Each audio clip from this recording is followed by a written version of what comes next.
Hello అందరికీ. ఈరోజు మనము మానవుని యొక్క పురుష ప్రత్యుత్పత్తి వ్యవస్థ గురించి మాట్లాడుకుందాము. ఆల్రెడీ మనకు తెలుసు, ప్రత్యుత్పత్తి అంటే ఒక జీవం నుంచి ఇంకో జీవి రావడాన్ని మనం ప్రత్యుత్పత్తి అని అంటాం. ప్రతి ఉత్పత్తి ఆల్రెడీ ఉత్పత్తి అయినటువంటిది మళ్ళీ ఉత్పత్తి అవ్వడాన్ని మనం ఇక్కడ ప్రత్యుత్పత్తి అని అంటాం అన్నమాట. అయితే ప్రత్యుత్పత్తి అనేది కేవలం సజీవుల్లో మాత్రమే జరిగేటువంటి అంశం అన్నమాట. ఇది నిర్జీవులలో కనిపించదు. మనం ఆల్రెడీ ప్రత్యుత్పత్తి 2 రకాలని మనకు తెలుసు. ఒకటి వచ్చేసి లైంగిక ప్రత్యుత్పత్తి, ఇంకొకటి వచ్చేసి అలైంగిక ప్రత్యుత్పత్తి. మానవునిలో జరిగేది వచ్చేసి లైంగిక ప్రత్యుత్పత్తి. లైంగిక ప్రత్యుత్పత్తి అంటే ఏంటి? ఖచ్చితంగా ఇద్దరు తల్లిదండ్రులు అనేది కంపల్సరీ ఉండాలన్నమాట. అలాంటి ప్రత్యుత్పత్తిని మనం లైంగిక ప్రత్యుత్పత్తి అని అంటాము. సో పురుషునిలోకి వచ్చేటప్పటికి పురుష ప్రత్యుత్పత్తి వ్యవస్థని మనము పురుష జననేంద్రియ వ్యవస్థ అని కూడా అనొచ్చు. సో ఇందులో మనకు ఏమేమి భాగాలు ఉంటాయంటే, ఈ పురుష ప్రత్యుత్పత్తి వ్యవస్థ వచ్చేసి ఎక్కడ ఉంటుందంటే శ్రోణి ప్రాంతంలో. శ్రోణి ప్రాంతం అంటే మన నడుము దగ్గర ఉన్నటువంటి ప్రాంతాన్ని శ్రోణి ప్రాంతం అని అంటాము. సో ఇందులో పురుష ప్రత్యుత్పత్తి వ్యవస్థలో చూసుకున్నట్లయితే మనకు ఒక జత ముష్కాలు, అనుబంధ గ్రంథులు, అనుబంధ నాళాలు, తర్వాత బాహ్య జననాంగాలు ఉంటాయన్నమాట. బాగా గుర్తుంచుకోండి ఏ భాగాలు ఉన్నాయంటే, ఒక జత ముష్కాలు, ఒక జత అంటే 2 ముష్కాలు, దీనితో సంబంధం కలిగి ఉన్నటువంటి గ్రంథులు, అలాగే దీనితో సంబంధం కలిగినటువంటి నాళాలు, అంతేకాకుండా బాహ్య జననాంగాలు. సో ఇవి మనకు కనిపిస్తాయి పురుష ప్రత్యుత్పత్తి వ్యవస్థలో. ఇందులో ఒక్కొక్క దాని గురించి మనం డిస్కస్ చేసుకుందాము. సో మొదట మనము ముష్కాల గురించి మాట్లాడుకున్నాం. మొత్తం ఎన్ని ముష్కాలు ఉన్నాయి? ఒక జత ఉంది. ఒక జత అంటే 2 ముష్కాలు ఉన్నాయి. సో పురుష ప్రత్యుత్పత్తి ఎక్కడ ఉంటుందని చెప్పుకున్నాము? శ్రోణి ప్రాంతంలో ఉంటుంది అని చెప్పుకున్నాము. ఇందులో ఫస్ట్ భాగాలు వచ్చేసి ముష్కాలు. ఇవి 2 ఉంటాయి. ఒక జత అండాకార ముష్కాలు. ఎలా ఉన్నాయి? ఇవి అండాకారంలో ఉన్నాయి. ఎక్కడ ఉన్నాయి అంటే ఉదర కుహరం, అంటే పొట్ట దగ్గర ఉన్నటువంటి ప్రాంతాన్ని ఉదర కుహరం అంటాము. ఆ ఉదర కుహరం బయట, లోపల లేవు, బయట ఉన్నాయి. ఎక్కడ ఉన్నాయంటే ముష్కగోణిలో వేలాడుతూ ఉన్నాయి. ముష్కగోణి అనేది ఇక్కడ మీరు చూడవచ్చు డయాగ్రామ్లో. సో ఇక్కడ ఉన్నటువంటి సంచి లాంటి నిర్మాణాన్ని ముష్కగోణి అని అంటాం అన్నమాట. ఇందులో ఏముంటాయి? ముష్కాలు ఉంటాయి అన్నమాట. ఈ ముష్కాలను ప్రాథమిక లైంగిక అవయవాలు అని అంటారు. ప్రాథమిక లైంగిక అవయవాలు. సో ఎందుకు ప్రాథమిక లైంగిక అవయవాలు అని అంటారంటే, ముష్కాలలోనే శుక్రకణాలు ఉత్పత్తి అవుతున్నాయి కదా, బీజ కణాలు ఎక్కడైతే ఏర్పడతాయో ఆ అవయవాలను మనం ప్రాథమిక లైంగిక అవయవాలు అని అంటాం. పురుష బీజ కణాలు ఇవి శుక్రకణాలు కదా, ఆ శుక్రకణాలు మనకు ఎక్కడ ఏర్పడతాయంటే ముష్కాలలో ఏర్పడతాయి. కాబట్టి ముష్కాలను ప్రాథమిక లైంగిక అవయవాలు అని అంటారు. ఇక్కడ ఇంకొక విషయం కూడా మనం తెలుసుకుందాం.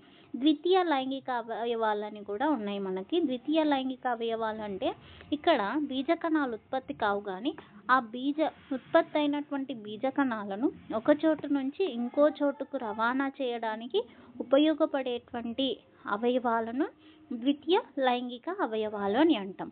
సో ఇది ప్రాథమిక లైంగిక అవయవాలు, ద్వితీయ లైంగిక అవయవాలకు ఉన్నటువంటి తేడా అన్నమాట. సో మనకు ముష్కాలు వచ్చేసి ప్రాథమిక లైంగిక అవయవాలు ఎక్కడ ఉంటాయంటే ముష్కగోణిలో వేలాడుతూ ఉంటాయి. దీని పొడవు ఎంత ఉంటుంది అంటే 4 నుంచి 5 సెంటీమీటర్ల పొడవు ఉంటుంది. వెడల్పు వచ్చేసి 2 నుంచి 3 సెంటీమీటర్ల పొడవులతో ఉంటుందన్నమాట. ఈ ముష్కగోణి ఎక్కడ ఉంటుంది అంటే, సో ఇక్కడ మీరు డయాగ్రామ్లో చూడొచ్చు. ఈ ముందు ఉన్నటువంటి ఈ అవయవాన్ని మనము మేహనం అంటాము. ఈ మేహనం వెనక వేలాడుతూ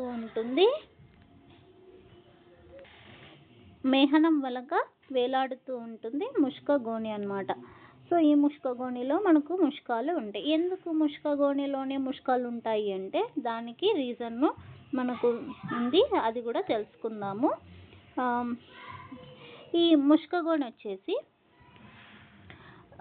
ముష్కగోణి వచ్చేసి ఒక పొర చేత ఏమై ఉంది అంటే, ఫర్ ఎగ్జాంపుల్ ఇది ముష్కగోణి అనుకుంటే, ఈ ముష్కగోణిని ఒక పొర ఏం చేస్తుంది అంటే రెండు అర్ధ భాగాలుగా విభజిస్తూ ఉంది అనమాట. ఈ ప్రతి అర్ధ భాగంలో మనకు ఒక ముష్కం ఉంటుంది. ప్రతి అర్ధ భాగంలో ఒక ముష్కం ఉంటుందన్నమాట. ఇలా ఒక ముష్కగోణిలో రెండు ముష్కాలు ఉంటాయన్నమాట. సో ఇది ఎందుకు ముష్కగోణి ఏం చేస్తుందంటే, ఇది ముష్కాలకు రక్షణ ఇస్తుంది. ఎందుకు రక్షణ అంటే, శుక్రకణాలు ఏర్పడాలి అంటే దేహ ఉష్ణోగ్రత దగ్గర శుక్రకణాలు ఏర్పడవు అనమాట. అంటే దేహ ఉష్ణోగ్రత ఎంత? 37 డిగ్రీల సెల్సియస్. దేహ ఉష్ణోగ్రత ఎంత? 37 డిగ్రీల సెల్సియస్. ఈ ఉష్ణోగ్రత దగ్గర శుక్రకణాలు అనేవి ఏర్పడవన్నమాట. అందుకనేసి ముష్కగోణిలో ఉదర కుహరం బయట వేలాడుతూ ఉంటాయి అని చెప్పుకున్నాం మనం.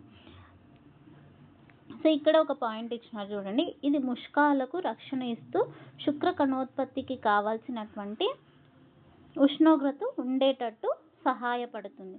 అంటే శుక్రకణాలు ఏర్పడాలంటే చూడండి, ఇక్కడ శరీర ఉష్ణోగ్రత కంటే కూడా ఎంత తక్కువ ఉండాలంటున్నాడు? 2 నుంచి 2.5 డిగ్రీల సెల్సియస్ ఉష్ణోగ్రత తక్కువ ఉండాలన్నమాట. శరీరంలో ఏమో 37 డిగ్రీల సెల్సియస్ ఉంది. ఇంత ఉష్ణోగ్రత దగ్గర అయితే శుక్రకణాలు ఏర్పడవు. అందుకనేసి శరీరం బయట ముష్కగోణిలో వేలాడుతూ ఉంటుంది. ఈ ముష్కగోణులు ఏం చేస్తాయంటే, శరీర ఉష్ణోగ్రత కంటే కూడా 2 నుంచి 2.5 డిగ్రీల సెల్సియస్ తక్కువ ఉష్ణోగ్రతను ఉండేటట్టుగా చూస్తాయి. ఇలా ఉన్నప్పుడే శుక్రకణాలు అనేవి ఏర్పడతాయి. అందుకే ముష్కగోణిలో దేహం బయట వేలాడుతూ ఉంటాయన్నమాట. సో ఇక్కడ చూడండి, మీకు తెలుసా అని బ్రాకెట్లో ఇచ్చినాడు. ఇది మనం థియరీలో రాయాల్సిన అవసరం లేదనమాట. ఇది ఒక అడిషనల్ ఇన్ఫర్మేషన్ అని చెప్పుకోవచ్చు. ఇక్కడ ఏమంటున్నాడంటే, ఆల్రెడీ మీకు చెప్పినాను నేను, శుక్రకణాలు దేహ ఉష్ణోగ్రతను తట్టుకోలేవు అని చెప్పినాను కదా. అందువల్ల చూడండి, ముష్కగోణిలో బయట వేలాడుతూ ఉంటాయని కూడా చెప్పినాను అనమాట. For example. అంతేకాకుండా ఇవి ఏం చేస్తాయంటే, పరిసరాలలో ఉష్ణోగ్రత తక్కువగా ఉన్నప్పుడు ముష్కగోణిలో ఒక కండరం ఉంది. ఆ కండరం పేరేంటి అంటే క్రెమాస్టర్ కండరం. ఏమవుతుంది? సంకోచం జరుగుతుంది. ఎప్పుడు? పరిసరాలలో ఉష్ణోగ్రత తక్కువగా ఉన్నప్పుడు ముష్కగోణిలోని క్రెమాస్టర్ కండరం సంకోచించి ముష్కగోణిని ఏం చేస్తుందంట? దేహానికి దగ్గరగా లాగబడుతుంది. ఎందుకంటే బయట వాతావరణం ఉష్ణోగ్రత తక్కువగా ఉంది. దేహ ఉష్ణోగ్రత ఎప్పుడూ కూడా 37 డిగ్రీల సెల్సియసే ఉంటుంది. ఇప్పుడు తనకు కావాల్సిన ఉష్ణోగ్రత మెయింటైన్ చేయడం కోసం దేహానికి దగ్గరగా వస్తుంది. రావాలి అంటే క్రెమాస్టర్ కండరం సంకోచిస్తుంది అన్నమాట. అంతేకాకుండా దగ్గరికి వచ్చిన తర్వాత డార్టోస్ కండరం కూడా ఏమవుతుంది? సంకోచిస్తుంది అన్నమాట. అప్పుడు ముష్కగోణి ముక్కులించుకుంటుంది. తర్వాత ఉష్ణోగ్రతలు నార్మల్గా ఉన్నాయనుకోండి, అప్పుడు 2 కండరాలు విరామ స్థితిలో ఉంటాయి. ఉష్ణోగ్రతలు నార్మల్గా ఉన్నప్పుడు రెండు కూడా సంకోచించకుండా విరామ స్థితిలో ఉండి దేహానికి దూరంగా ఉంటాయి అన్నమాట. దేహానికి దూరంగా వేలాడుతూ ఉంటాయి ముష్కగోణి అన్నమాట. ఈ విధంగా ముష్కగోణి ఏం చేస్తూ ఉంటుంది? శుక్రకణోత్పత్తికి కావలసినటువంటి ఉష్ణోగ్రతను కల్పిస్తూ ఉంటుంది. మీకు ఇది బాగా అర్థం కావాలి అంటే నేను ఒక సింపుల్ ఉదాహరణ ఇస్తాను. అదేంటంటే, ఇప్పుడు మనం చలికాలంలో ఉన్నాం, అవునా? ఇప్పుడు చలికాలం ఉంది. సో వాతావరణంలో ఉష్ణోగ్రతలు ఎలా ఉంటాయి? తక్కువగా ఉంటాయి.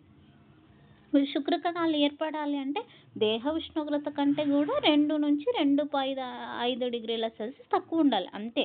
కానీ మరీ తక్కువ ఉండకూడదు అనమాట. అప్పుడు కూడా శుక్రకణాలు అనేవి ఏర్పడవు.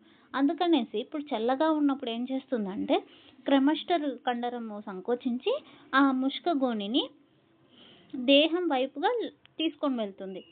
అదే ఎండాకాలం వచ్చి లేదా నార్మల్ ఉష్ణోగ్రతలు మామూలుగా ఉన్నప్పుడు మళ్ళీ 2 కండరాలు నార్మల్ స్థితిలో ఉండి దేహానికి దూరంగా తీసుకొని వస్తాయి ముష్కగోణిని. ఈ విధంగా పరిసరాలను బట్టి ఏం చేస్తూ ఉంటుంది? ముష్కగోణి దేహానికి దగ్గరగా వెళ్ళడం లేదా దూరంగా వెళ్ళడం అనేది జరుగుతూ ఉంటుంది. సో ఇది మీరు ఈ బ్రాకెట్లో ఉన్నటువంటి ఈ విషయం మీరు ఏం రాయాల్సిన అవసరం లేదు థియరీ ఎగ్జామ్లో. ఇది ఒక అడిషనల్ ఇన్ఫర్మేషన్ అని చెప్పుకోవచ్చు మనము. నెక్స్ట్ వచ్చేసి ముష్కగోణి చూడండి. అంటే ఇప్పుడు ముష్కగోణి ఉదర కుహరంతో కనెక్షన్ ఉండాలి. అంటే లోపల దాంతో ఉదర కుహరంతో ముష్కగోణికి కనెక్షన్ ఉండాలి. ముష్కగోణి కుహరము ఉదర కుహరంతో ఎలా కలిసి ఉంది అంటే వాంక్షణ నాళము. ఇది కంపల్సరీ రాయాల్సినటువంటి విషయము. ముష్కగోణి కుహరము ఉదర కుహరంతో అంటే పొట్ట కుహరంతో ఎలా కనెక్ట్ అయ్యి ఉంది అంటే ఒక నాళం ద్వారా. ఆ నాళాన్ని మనం ఏమంటామంటే వాంక్షణ నాళము. బాగా గుర్తుపెట్టుకోండి. వాంక్షణ నాళం ఏం చేస్తుంది? ముష్కగోణి కుహరాన్ని ఉదర కుహరంతో కలిపి పెడుతుంది. నెక్స్ట్ ముష్కాన్ని ముష్కగోణిలో నిలుపుతూ, ముష్కాలు ఎక్కడ ఉంటాయి? ముష్కగోణిలో ఉంటాయని చెప్పినాను. అక్కడ నిలుపుతూ ఉండడానికి 2 నిర్మాణాలు ఉన్నాయి. అవి ఏవేవి అంటే ఒకటి వచ్చేసి గుబ్బర్నాకులం, ఇంకొకటి వచ్చేసి శుక్రదండం. ఈ 2 కూడా ఏం చేస్తున్నాయి? ముష్కగోణిలో ముష్కాలను నిలుపుతూ ఉన్నాయన్నమాట. ఇందులో గుబ్బర్నాకులం చూడండి. గుబ్బర్నాకులం అనేది ఒక తంతుయుత దండం, తంతువులతో నిర్మితమైనటువంటి ఒక దండం అన్నమాట. ఇది ఏం చేస్తుంది అంటే ముష్కగోణి యొక్క అడుగు భాగంతో కలుపుతూ ఉంటుంది. గుబ్బర్నాకులము ముష్కగోణి యొక్క అడుగు భాగంతో కలుపుతూ ఉంటుంది అన్నమాట. నెక్స్ట్ శుక్రగోణిలో వచ్చేసి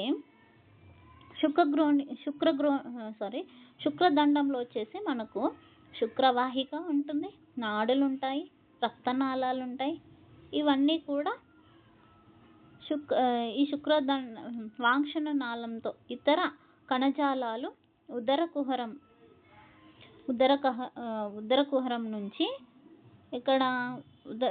కుహరం నుంచి వాంక్షణ నాళం ద్వారా ముష్కం వరకు వ్యాపిస్తున్నాయి అన్నమాట. శుక్రదండంలో ఏమేమి ఉంటాయని చెప్పినాను? నాడులు ఉంటాయి, తర్వాత రక్తనాళాలు ఉంటాయి. ఇవన్నీ కూడా ఉదర కుహరం నుంచి శుక్రదండం ద్వారా ఇక్కడ ముష్కం వరకు కూడా విస్తరించి ఉంటాయన్నమాట, వాంక్షణ నాళం ద్వారా. అంతేకాకుండా చూడండి, ప్రతి ముష్కాన్ని ఆవరించి ఒక తంతుయుత కణజాల కవచం ఉంటుంది. దాన్ని ట్యూనికా ఆల్బుజినియా అని అంటాం. ప్రతి ముష్కం చుట్టూ ఒక తంతుయుత కణజాలం ఉంది, దాన్ని ట్యూనికా ఆల్బుజినియా అని అంటాం. ఇది ఏమవుతుంది అంటే ఇది ముష్కం లోపల వరకు వ్యాపించి ఒక అడ్డు విభాజకాన్ని ఏర్పరుస్తుంది. లోపల వరకు పోయి ముష్కం లోపలికి వెళ్ళి ముష్కంలో అడ్డు విభాజకాలను ఏర్పరుస్తుంది. ముష్కాన్ని లంబికలుగా విభజిస్తుంది అన్నమాట. ఇలాంటి లంబికలు సుమారు ఒక ముష్కంలో ఎన్ని ఉంటాయి? 250 ముష్క లంబికలు ఉంటాయన్నమాట. ఎలా వస్తున్నాయి ముష్క లంబికలు అంటే ట్యూనికా ఆల్బుజినియా ముష్కం లోపలికి వెళ్ళి అడ్డు విభాజకాలుగా ఏర్పరిచి ముష్క లంబికలను ఏర్పరుస్తున్నాయి. అలా ఒక్కొక్క ముష్కంలో ఎన్ని ముష్క లంబికలు ఉంటాయంటే 250 అన్నమాట. 250లో అంటే ఇక్కడ మనకు పురుషుల్లో ఉండేది 2 ముష్కాలు కాబట్టి మొత్తం ముష్క లంబికలు ఎన్ని అని చెప్తాము? 500 అని చెప్తామన్నమాట. ఒక్క ముష్కంలో ఎన్ని ముష్క లంబికలు అంటే 250 అని చెప్పాలి. నెక్స్ట్ బాగా అర్థం చేసుకోండి. ఇప్పుడు ప్రతి ముష్క లంబికలు 250 అని చెప్పినాను కదా ముష్క లంబిక. అట్లాంటి దానిలలో ఒక్కొక్క ముష్క లంబికలో మళ్ళీ ఏముంటాయంట? 1 నుంచి 3 మెలితిరిగినటువంటి శుక్రోత్పాదక నాళికలు ఉంటాయి. ఒక్కో దాంట్లో ఎన్ని నాళికలు ఉంటాయి? 1 నుంచి 3 శుక్రోత్పాదక నాళికలు ఉంటాయి. ప్రతి ముష్క బాహ్యతలాన్ని ఒక త్వచం ఆంత్రవేష్టన పొరం చేత కప్పబడి ఉంటుంది. దాన్ని ట్యూనికా వెజైనాలిస్ అని అంటాం. ట్యూనికా వెజైనాలిస్. ప్రతి ముష్కలంబికల్లో ఎన్ని శుక్రోత్పాదక నాళికలు ఉంటాయి అంటే 1 నుంచి 3 అని చెప్తాం. ఇక్కడ టెక్స్ట్ బుక్ డయాగ్రామ్ ఇచ్చినారు చూడండి. ఇది వచ్చేసి ఇక్కడ వచ్చేసి మనకు శుక్రోత్పాదక నాళిక అడ్డుకోత అన్నమాట. ఇందులో వచ్చేసి శుక్రోత్పాదక నాళికల్లో మనకు మెయిన్గా ఫర్ ఎగ్జాంపుల్ 3 ఉన్నాయి అనుకోండి. ఒక్కొక్క ఒక్కొక్క లంబికలో ఎన్ని ఉంటాయన్నాను? శుక్రోత్పాదక నాళికలు 3 ఉంటాయని చెప్పినాను కదా. అందులో ఇలా ఉన్నాయనుకోండి. దీంట్లో ప్రతి శుక్రోత్పాదక నాళికల్లో 2 రకాల కణాలు మనకు కనిపిస్తాయి అన్నమాట. ఒకటి శుక్ర మాతృ కణాలు అంటాం. శుక్ర మాతృ కణాలు ఒక రకమైనటువంటి కణాలు. 2 రకాల కణాలు అన్నాను. మొదటి రకంని శుక్ర మాతృ కణాలు అని అంటాం. పేరులోనే ఉంది చూడండి. వీటి నుంచి శుక్ర కణాలు ఉత్పత్తి జరుగుతుందన్నమాట. మొదటి రకమైనటువంటి కణాలను ఏమంటాము? శుక్ర మాతృ కణాలు. ఇవే విభజన తర్వాత విభజన చెంది ఏం చేస్తాయి? శుక్ర కణాలను ఏర్పరుస్తాయి. ప్రతి శుక్రోత్పాదక నాళికను ఆవరించి జనన ఉపకళ ఉంటుంది. వీటినే మనము శుక్ర మాతృ కణాలు అని అంటాము. ఇవి తర్వాత లేదా పురుష బీజ మాతృ కణాలని అనొచ్చు. శుక్ర మాతృ కణాలు లేదా పురుష బీజ మాతృ కణాలు అని అనొచ్చు. శుక్ర మాతృ కణాల తర్వాత ఏమవుతాయి? విభజన చెంది ప్రాథమిక స్పెర్మటోసైట్లను ఏర్పరిచి మళ్ళీ ఇవి క్షయకరణ విభజన అంటే ఏంటి? క్రోమోజోముల సంఖ్య సగానికి తగ్గిపోవడాన్ని క్షయకరణ విభజన అని అంటాం. శుక్ర కణాలను ఏర్పరుస్తాయి. ఇదే కదా నేను చెప్పింది. మొదటి రకమైనటువంటి కణాలని మనం ఏమని చెప్తాము? శుక్ర మాతృ కణాలు. వీటి నుంచి ఏమొస్తాయి? శుక్ర కణాలు ఏర్పడతాయి. నెక్స్ట్ రెండవ కణాలు వచ్చేసి సెర్టోలి కణాలు. శుక్ర మాతృ కణాల మధ్య ఏముంటాయి? రెండో రకమైనటువంటి కణాలు సెర్టోలి కణాలు ఉంటాయి. ఇవి ఏం చేస్తాయంటే ఉత్పత్తి అయినటువంటి శుక్ర కణాలకు పోషణ ఇస్తూ ఉంటాయి అన్నమాట.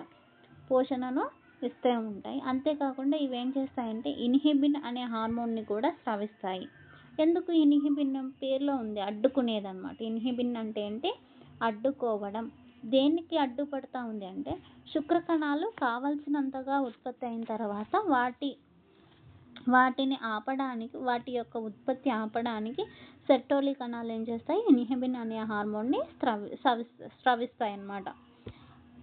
నెక్స్ట్ ఈ హార్మోను పుట్టిక ఉద్దీపన హార్మోన్ ఉత్పత్తిని నిరోధిస్తుంది. అదే చెప్పినాను కదా మీకు. ఇదేం చేస్తుంది? పుట్టిక ఉద్దీపన హార్మోన్ని నిరోధించి శుక్ర కణాల ఉత్పత్తిని ఏం చేస్తుంది? ఆపేస్తుంది అన్నమాట. అంతేకాకుండా మీరు ఇక్కడ డయాగ్రామ్లో చూసినట్లయితే ఇదొక శుక్రోత్పాదక నాళిక అనుకుంటే వీటికి బయట ఉన్నటువంటి ప్రదేశాలను, ఈ కణాలకు బయట ఉన్నటువంటి ప్రదేశాలను మనము మధ్యాంతర ప్రదేశము అని అంటామంట. ఇందులోని కణాలను మధ్యాంతర కణాలు అని అంటాం. బయట ఉన్నటువంటి ప్రదేశాన్ని ఏమంటాము? మధ్యాంతర ప్రదేశము. ఇందులో ఉన్నటువంటి కణాలను మధ్యాంతర కణాలు అన్నమాట. ఆ ప్రదేశాలలో ఉన్నటువంటి కణాలనే మనం ఏమంటాము? మధ్యాంతర కణాలు లేదా లిడిక్ కణాలు. శుక్రోత్పాదక నాళికల బయట ఉన్న ప్రాంతాలను మధ్యాంతర ప్రదేశాలు అంటారు. వీటిలో ఉండే కణాలను లిడిక్ కణాలు అని అంటాము. ఇవేం చేస్తాయంటే లిడిక్ కణాలు ఆండ్రోజన్లను ఉత్పత్తి చేస్తాయి. ఇది చాలా ఇంపార్టెంట్ క్వశ్చన్. లిడిక్ కణాలు ఏం చేస్తాయి? ఆండ్రోజన్లను ఉత్పత్తి చేస్తాయి. ఆండ్రోజన్లు అంటే ఏంటి? పురుష లైంగిక హార్మోన్లను ఆండ్రోజన్లు అని అంటాము. ఇందులోని ముఖ్యమైనటువంటి ఆండ్రోజన్ ఏది అంటే టెస్టోస్టిరాన్. ఇది మనకు 2 మార్కులకు ఇంపార్టెంట్ క్వశ్చన్ కూడా ఉంది. ఎక్కడ? అంతఃస్రావక వ్యవస్థలో ఉంది. చాలా ఇంపార్టెంట్ క్వశ్చన్ అన్నమాట. ఈ ఆండ్రోజన్లను ఉత్పత్తి చేసే కణాలు ఎక్కడ ఉంటాయంటే శుక్రోత్పాదక నాళికలలోని లిడిక్ కణాలు దీన్ని స్రవిస్తాయి అన్నమాట. సో ఈ హార్మోన్ ఏం చేస్తుందంటే ద్వితీయ లైంగిక లక్షణాలను అభివృద్ధి చేస్తుంది అన్నమాట. నెక్స్ట్ ఏం జరుగుతుంది అంటే శుక్రోత్పాదక నాళికలు రీటే ముష్కం ద్వారా ఏమవుతున్నాయి?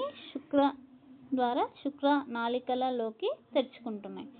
ఇవి శుక్రోత్పాదక నాళికలు రీటే ముష్కం నుంచి ఎక్కడికి తెరుచుకుంటున్నాయి? శుక్ర నాళికల్లోకి తెరుచుకుంటున్నాయి అన్నమాట. రీటే ముష్కం అంటే నాళికలతో కూడుకున్నటువంటి ఒక వల లాంటి నిర్మాణాన్ని రీటే ముష్కం అన్నాం. ఫర్ ఎగ్జాంపుల్ ఇది ముష్కం అనుకుంటే ఇక్కడ మనకు ఇలా వల లాంటి నిర్మాణం ఉంటుంది. దాన్ని రీటే ముష్కం అంటాం. ఈ రీటే ముష్కం ద్వారా ఎక్కడ ఓపెన్ అవుతుంది? చిన్నగా ఉన్నటువంటి ఎక్కడ ఉన్న శుక్రనాళికల నుంచి శుక్రనాళికల్లోకి తెరుచుకుంటుంది. శుక్రనాళిక ఎక్కడ తెరుచుకుంటుందంటే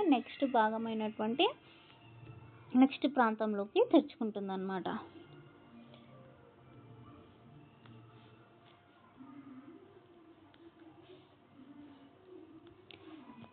నెక్స్ట్ ఇక్కడ మీకు ఇంకొక విషయం చెప్పాలి. మామూలుగా అంటే పిండాభివృద్ధి సమయంలో ఏడవ నెల ఉంటుంది కదా, పురుషుల్లో అయితే 7వ నెలలో పిండాభివృద్ధి సమయంలో 7వ నెలలో ఏమవుతుందంటే అప్పుడు దాకా ఈ ముష్కాలు ఎక్కడ ఉంటాయంటే ఉదర కుహరంలో ఉంటాయన్నమాట. అంటే దేహం లోపల ఉంటాయి. 7వ నెల వచ్చేటప్పటికి ఏమవుతుందంటే ఆ లోపల ఉన్నటువంటి ముష్కాలు ఎక్కడ వచ్చి వేలాడుతూ ఉంటాయంటే ముష్క గోణెల్లో వేలాడుతూ ఉంటాయి అన్నమాట. ఇలా వేలాడకపోతే అంటే ముష్క గోణెల్లోకి వచ్చి వేలాడకపోతే ఆ అపస్థితిని మనము క్రిప్టార్చిటిజం అని అంటాం అన్నమాట. ఆ అపస్థితిని ఏమంటాము? క్రిప్టార్చిటిజం అని అంటాం. ముష్క గోణుల్లోకి జారకుండా ఉండేటువంటి స్థితిని క్రిప్టార్చిటిజం అని అంటారు. నెక్స్ట్ ప్రాంతం వచ్చేసి రీటే ముష్కం ద్వారా శుక్రనాళికల్లోకి శుక్రకణాలు వచ్చేసినాయి. అక్కడి నుంచి మళ్ళీ ఎక్కడికి వస్తాయంటే ఎపిడిడైమస్లోకి వచ్చేస్తుంది అనమాట. ఈ ఎపిడిడైమస్ అనేది సన్నని ముష్కం యొక్క పరాంతరం నుంచి చుట్టలు చుట్టుకొని ఉన్నటువంటి నాళం అనమాట. దీన్నే ఎపిడిడైమస్ అని అంటాము. ఇది ఏం చేస్తుందంటే దీని యొక్క పని మీరు బాగా గుర్తుపెట్టుకోవాలి. ఇది శుక్రకణాలను తాత్కాలికంగా నిల్వ చేయడానికి, అంటే ఇది శాశ్వతంగా నిల్వ చేయదు, తాత్కాలికంగా నిల్వ చేసి అవి పరిపక్వతకు రావడానికి కావలసిన సమయాన్ని ఇదేం చేస్తుంది? కలిగిస్తుంది అన్నమాట. ఇది మళ్ళీ 3 భాగాలుగా విభజించబడింది. ఏమేమి అంటే సిరో ఎపిడిడైమస్, మధ్య ఎపిడిడైమస్, తర్వాత పుచ్చ ఎపిడిడైమస్. ఫర్ ఎగ్జాంపుల్ ఇది ఎపిడిడైమస్ అని అనుకుంటే ఫస్ట్ పైన ఉన్నటువంటి మొదటి ప్రాంతాన్ని సిరో ఎపిడిడైమస్ అంటాము, మధ్యలోనిది మధ్య ఎపిడిడైమస్ అంటాము, లాస్ట్ది వచ్చేసి పుచ్చ ఎపిడిడైమస్ అని అంటాం. నెక్స్ట్ భాగం వచ్చేసి శుక్రవాహికలు అన్నమాట. శుక్రవాహికలు మనకు 2 ఉంటాయి, ఎడమ కుడి వైపు ఒక్కొక్కటి ఉండి ఇవి ఎట్లా ఏర్పడతాయంటే ఎపిడిడైమస్ స్ఖలన నాళం ఎక్కడి నుంచి ఏర్పడుతుందంటే శుక్రాశయం నుంచి వచ్చేటువంటి చిన్న నాళము, అక్కడ ఒక నాళం, ఈ శుక్రవాహిక స్ఖలన నాళం 2 కలిసి మనకు ఒక స్ఖలన నాళాన్ని ఏర్పరుస్తుంది. అది ఎలాగో చూద్దాము. ఈ శుక్రవాహిక అనేది సన్నగా పొడవుగా ఉండేటువంటి ఒక నాళం అన్నమాట. ఇది పుచ్చ ఎపిడిడైమస్ నుంచి బయలుదేరి వాంక్షనాళం ద్వారా ఎక్కడికి వెళ్తుంది? ఉదర కుహరంలోకి ప్రవేశించి మూత్రాశయం పై నుంచి ఒక శిఖ్యం లాగా మారి శుక్రాశయం నుంచి వచ్చే వాహికతో కలిసి ఏం చేస్తుంది? స్ఖలన నాళం లాగా ఏర్పడుతుంది అన్నమాట. అంటే ఇదే శుక్రవాహికలు 2 అని చెప్పినాను. ప్రతి ఇది ఎట్లా ఏర్పడుతూ ఉంది అంటే ఇది ఉదర కుహరం నుంచి బయలుదేరి మూత్రాశయం పైన ఒక శిఖ్యం లాగా మారి శుక్రాశయం నుంచి వచ్చే దాంతో కలిసి స్ఖలన నాళంగా ఏర్పడుతుంది. 2 వైపుల నుంచి వచ్చే స్ఖలన నాళాలు ఏం చేస్తాయంటే శుక్రకణాలను శుక్రాశయాలు ఏం చేస్తాయంటే శుక్రద్రవాన్ని స్రవిస్తాయి అన్నమాట. ఇవన్నీ తీసుకొని ప్రస్సేకం దగ్గరికి తెరుచుకుంటాయి అన్నమాట. ప్రస్సేకము శుక్రకణాలను దేహం నుంచి బయటికి రవాణా చేస్తూ ఉంటుంది. సో ఇక్కడ బ్రాకెట్లో మనకు ఎట్లా శుక్రకణాల ప్రయాణం ఎలా చేస్తాయి అనేది ఇచ్చినారు. ఇది చాలా చాలా ఇంపార్టెంట్ అని చెప్పుకోవచ్చు. మనకి ఎంసెట్ ఇలాంటి ఎగ్జామ్స్లో, మనకు కాంపిటేటివ్ ఎగ్జామ్స్లో దీన్ని ఎక్కువగా అడిగేటువంటి అవకాశం ఉంది. చాలా ఈజీ ఇది, ఒకసారి చూద్దాము. శుక్రకణాలు ఎక్కడ ఏర్పడుతున్నాయి? శుక్రోత్పాదక నాళికల్లో ఏర్పడుతున్నాయి. అక్కడి నుంచి ఎక్కడికి వస్తున్నాయి? రీటే ముష్కంలోకి వస్తున్నాయి. రీటో ముష్కం ద్వారా ఎక్కడికి వస్తున్నాయి? శుక్రనాళికల నుంచి ఎపిడిడైమస్ నుంచి శుక్రవాహిక నుంచి స్ఖలన నాళం నుంచి ఎక్కడికి వస్తున్నాయి? ప్రస్సేకం నుంచి దేహం వెలుపలలోకి. ఇది శుక్రకణాల యొక్క ప్రయాణ మార్గం అన్నమాట. ఇది మీరు చాలా బాగా గుర్తుపెట్టుకోవాలి. నెక్స్ట్ ప్రాంతం వచ్చేసి నెక్స్ట్ పార్ట్ వచ్చేసి మనకు ప్రస్సేకము ఇది వచ్చేసి మూత్ర జననేంద్రియ వాహికలు అని చెప్పొచ్చు. ఎందుకంటే ఇక్కడ నుంచి ప్రస్సేకము వచ్చేసి ఇదే మూత్రం వెళ్ళడానికి ఇదే మార్గము, అలాగే శుక్ర కణాలు వెళ్ళడానికి కూడా ఇదే మార్గం కాబట్టి ఐక్య మార్గం అని చెప్పొచ్చు. ప్రస్సేకము మూత్రాశయం నుంచి ప్రారంభమై మేహనం ద్వారా వ్యాపించి ఎక్కడ స్టార్ట్ అవుతుంది? ఇది మూత్రాశయం దగ్గర స్టార్ట్ అయ్యి మేహనం వరకు వ్యాప్తి చెంది యూరెథ్రల్ మీటస్ అనే రంధ్రం ద్వారా బయటికి తెచ్చుకుంటుంది. ఇది దేహం బయటికి ఎలా తెచ్చుకుంటుంది అంటే యూరెథ్రల్ మీటస్ అనే రంధ్రం ద్వారా బయటికి తెచ్చుకుంటుంది. మూత్రము స్ఖలింపబడిన శుక్రము రెండు ప్రస్సేకం ద్వారా బయటికి వస్తాయన్నమాట. సో ఇక్కడ వరకు నేను చెప్పింది ఇప్పుడు వరకు మనకి ఏమేమి వచ్చినాయంటే రీటే ముష్కం వచ్చింది, శుక్రనాళికలు వచ్చినాయి, అవునా? రీటే ముష్కం వచ్చింది, శుక్రనాళికలు వచ్చినాయి, ఎపిడిడైమస్, శుక్రవాహిక, స్ఖలననాళము, ప్రస్సేకము.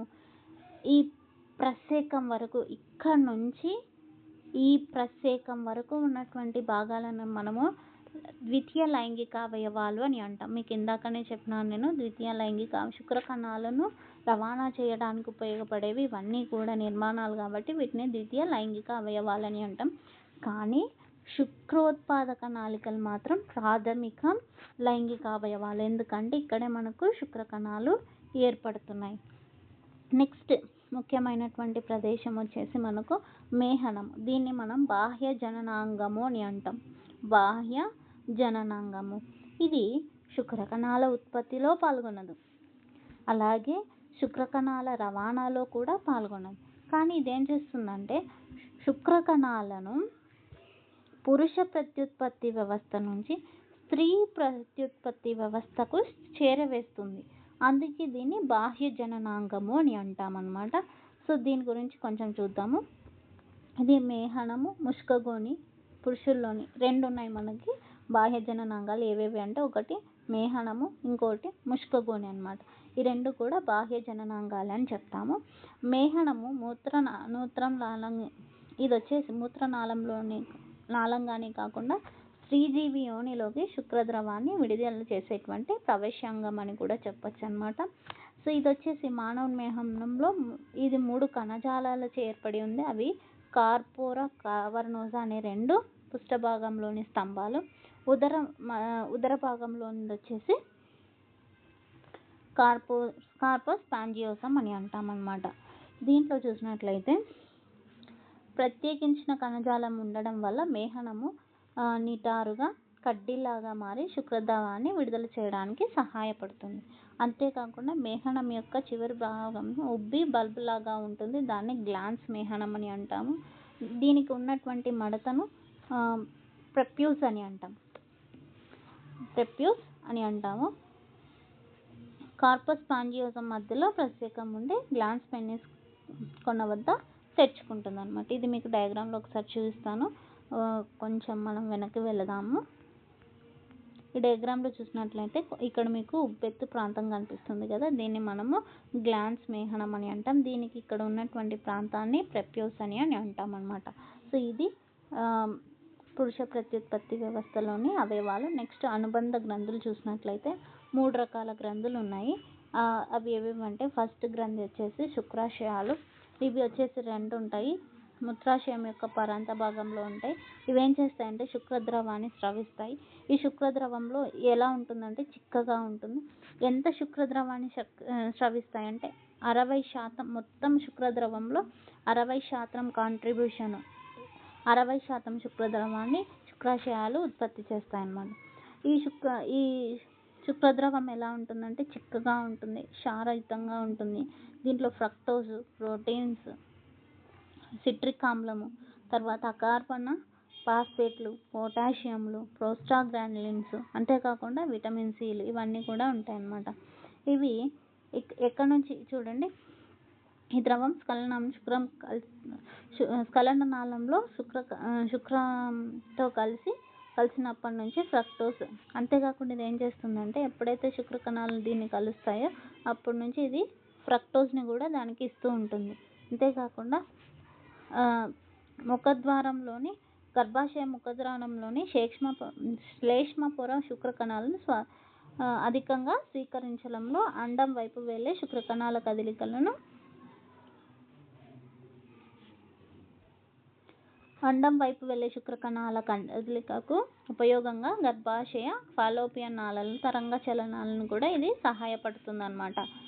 అంతేకాకుండా శుక్రాశయాల క్షారంగా ఉండటం వల్ల యోనిలో సహజంగా ఉండే ఆమ్లాన్ని తటస్థీకరిస్తుంది. మీరు ఇంత పెద్దగా రాయాల్సిన అవసరం లేదు. జస్ట్ ఏం రాయాలంటే శుక్రాశయాలు ఎక్కడ ఉంటాయి, శ్రోణి ప్రాంతంలో, మూత్రాశయం లేక పాదాంత ప్రాంతంలో ఉంటాయి. ఇవి ఏం చేస్తాయంటే శుక్రద్రవాన్ని ఉత్పత్తి చేస్తాయి. శుక్రద్రవం ఎంత ఉత్పత్తి చేస్తాయంటే మొత్తం శుక్రద్రవంలో 60% శుక్రద్రవం ఇవి ఉత్పత్తి చేస్తాయి అన్నమాట. ఇవి అంతేకాకుండా ఈ శుక్రద్రవం ఎలా ఉంటుంది, చిక్కగా శారీరకంగా ఇదంతా రాయాలన్నమాట. నెక్స్ట్ గ్రంథి వచ్చేసి పౌరుష గ్రంథి. ఇది ఎక్కడ ఉంటుంది అంటే ఇది వచ్చేసి మూత్రాశయం క్రింద ఉంటుంది. ఇవి కూడా 2 ఉంటాయి. ఇది ప్రసేకం మొదటి భాగాన్ని ఆవరించి దాని స్రావాలను అనేక వాహికల ద్వారా ప్రసేకంలోకి పంపుతుంది అన్నమాట. ఇది కూడా శుక్రద్రవాన్ని ఉత్పత్తి చేస్తుంది. ఈ శుక్రద్రవం ఎంత ఉత్పత్తి చేస్తుందంటే మొత్తం శుక్రద్రవంలో 15-30% ఇది స్రవిస్తూ ఉంటుంది. ఇది స్రవించినటువంటి శుక్రద్రవం ఎలా ఉంటుందంటే తేటగా స్వల్ప ఆమ్లత్వంతో ఉంటుంది. ఎందుకు అలా ఉంటుందంటే శుక్రకణాలను ఉత్తేజపరచడంలో, పోషణ అందించడంలో సహాయపడుతుంది అన్నమాట. నెక్స్ట్ గ్రంథి వచ్చేసి బల్బో యూరెథ్రల్ గ్రంథులు లేదా వీటిని కౌపర్ గ్రంథులు అని అంటాము. ఇది పౌరుష గ్రంథికి కింద ప్రసేకానికి ఇరువైపులా బఠానీ గింజ పరిమాణంలో ఉంటాయన్నమాట. ఆకారంలో మేహనం మొదలయ్యే చోట ఉంటాయన్నమాట ఒక జత. వీటిని బల్బో యూరెథ్రల్ గ్రంథులు లేదా కౌపర్ గ్రంథులు అని అంటాం. ఇది కూడా శుక్రద్రవాన్ని ఉత్పత్తి చేస్తుంది. ఎలా ఉంటుందంటే తేటగా జారేటట్టుగా చారుత్వంతో ఉంటుందన్నమాట. పురుషుల్లో లైంగిక ప్రేరణ ప్రారంభమైనప్పుడు ఈ గ్రంథుల స్రావం స్రవించబడి ప్రసేకంలో మూత్రం కలిగిన ఆమ్లత్వాన్ని ఏం చేస్తుంది, ఇది తటస్థీకరిస్తుంది అన్నమాట.